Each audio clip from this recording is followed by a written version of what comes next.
Good morning, Lionhearts. It's an early one. It's 7 a.m. The sun's already poked its head out, so at least we're getting that today. And me and this guy are going for a morning walk. Daze with Jordan the Lion begins now. Well, I really haven't made a plan yet today, but it just popped into my head. I feel like I feel like taking a train downtown, or maybe not downtown, but down in the old Wilshire district, because there's quite a few things that I've been meaning to vlog down there, and maybe I'll just go see them today.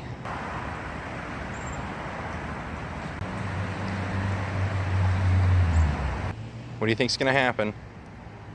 What do you think he's gonna do? Good grief. Alright, I think I figured out what I'm gonna do today. I think I'm gonna save myself a little bit of money on the train, and I'm gonna do two things while I'm down there, and you'll get the adventure for tomorrow. I'll film that today. And I feel like I've kind of spoiled you guys with the last 2 days being the inside tours of the Parade Street Irregulars and Clark Gable and Carol Lombard House, and then the day before that was the Tina Turner. No insides today. There's definitely not going to be any insides today, but this will be a fascinating little place to see anyway.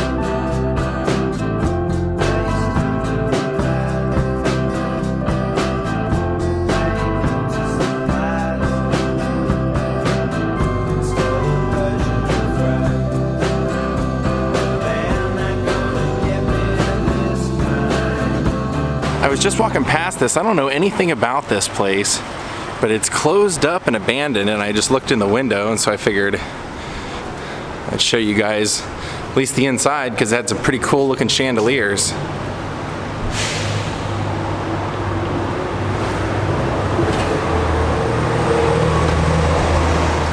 Well, I guess if I would have looked around, I would have noticed that they actually have a historical marker about the whole story of it.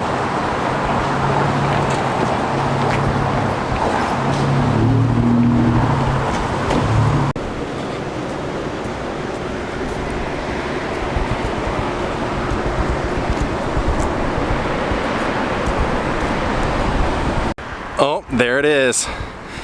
I can see it right in front of me. This is awesome. Well, there it is, guys. Do you recognize it yet? You should, because from 1989 until 1998, it reigned supreme on the Nielsen ratings. This show was a show about nothing, and pretty much the first of its kind. If you told people you liked the show and you were trying to get them into it, you couldn't really tell them what it was about, because it wasn't really about anything. That's right. Out of all the locations they used for exterior shots in Seinfeld, the only one in Los Angeles happens to be Jerry's apartment. And this was Jerry's building. It's changed a little bit over time. Not much though. Mainly, really, the only thing that's changed is that awning now is brown and it used to be green. But they would have always shown the boom, boom, boom, boom, boom, boom, boom, boom, boom. It would always be right here. And I believe Jerry's apartment was right up here.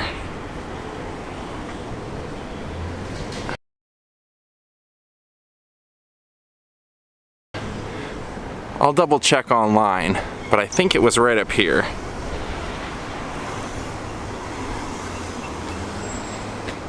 Now, what I found fascinating about this show was not only that it was a show about nothing, but it was a show that very rarely does it ever happen where there's more than one plot going throughout a show.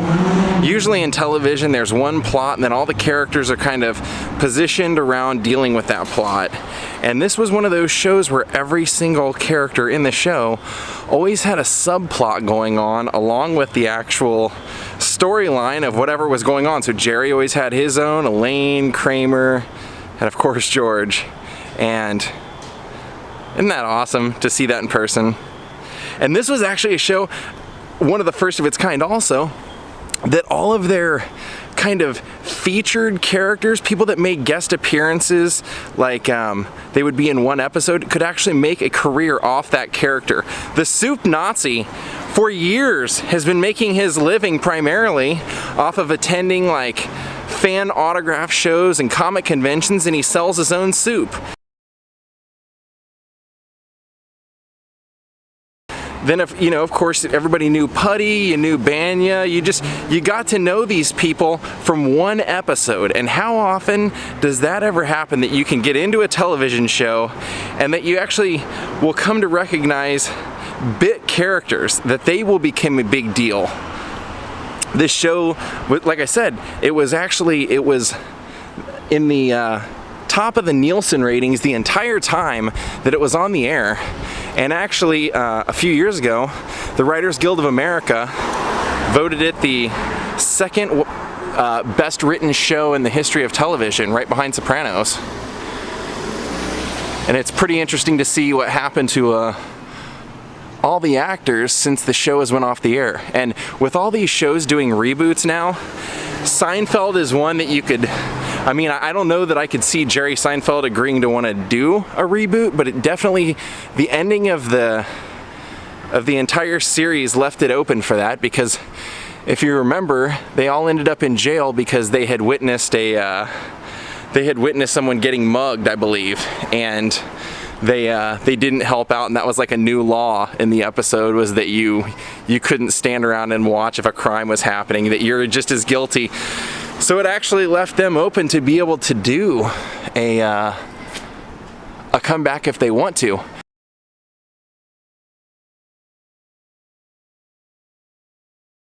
But I mean, Julia Louis-Dreyfus has had a lot of success since.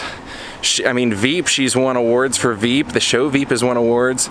Jason Alexander's in just about everything. He's in tons of movies, television, game shows. I mean, if there's a new show out and they need a celebrity guest, he's pretty much the guy they go to. Now, the only one that really hasn't done much, we all know of course, is, well, Jerry didn't do a whole lot there for a while. He took quite a bit of a break, and then he came back with the B Movie, and now he does a lot of stand-up and a lot more. He's doing the Getting Coffee in Cars, and he has like Celebrity Friends on there, which is an awesome show. But Michael Richards, we know, of course, had that big blow up at the Laugh Factory and lost his temper and made a lot of racial comments, and unfortunately it's pretty much stopped his career. I know recently he was on a show, and I can't recall what it was. I believe it was with Kirstie Alley, if I remember right.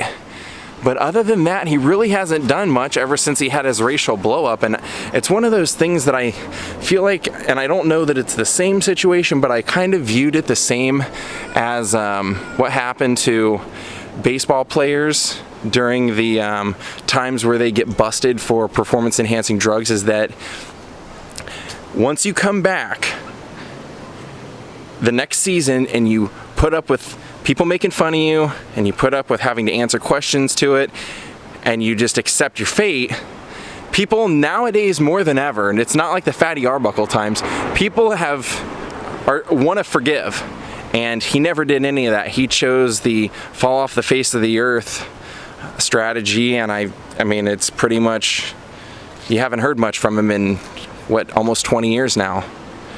But wow, one of the greatest shows on television. I know I got sucked into this show when I saw the Kenny Rogers Roasters episode where Kramer was flipping out because he kept getting the light from the Kenny Rogers restaurant, which ironically, now that I'm saying that, of course, Kramer's apartment would have been right across from Jerry's up here, and then that would mean that the Kenny Rogers Roasters would have had to have been over here where this Taco Bell was. In theory, like I said, of course, the show, they only use this for the exterior shots. This is what the neighborhood actually looks like, but they only use this for the exteriors of the show. But if we were gonna play that reality game, Kramer would have lived up here also, and wow, this is where George and Elaine would have came all those times to visit Jerry. And you know what else was awesome about that show? Is that, like I said, they made all these sub-characters stars, but they made their parents stars. Like the people that were portraying George's parents and Jerry's parents, he even created great parts and great storylines for them. And I mean, it's like, and you know, Jerry's, the one that played Jerry's mom on there was on Alf as the neighbor, Mrs. Achmonic, but she was also James Dean's girlfriend at one point. Man, I love this show, and this is just, like I said, this is so cool to see that the only place that anything in Seinfeld happened in Los Angeles was right here, and it was Jerry's apartment and Kramer's apartment.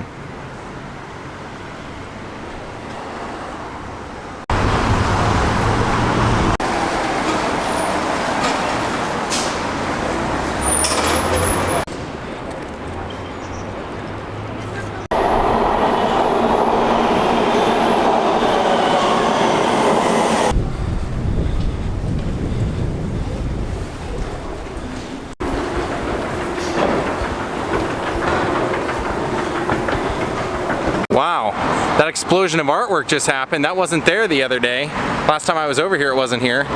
Wow. Wow, man. Must be those guys over there doing it.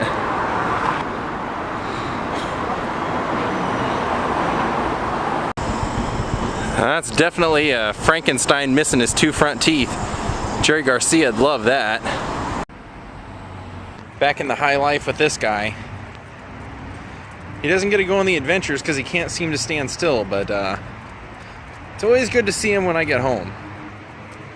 They're in halftime in the Cavs Golden State Warriors game that I'm watching, and it ain't looking good for the team I'm rooting for.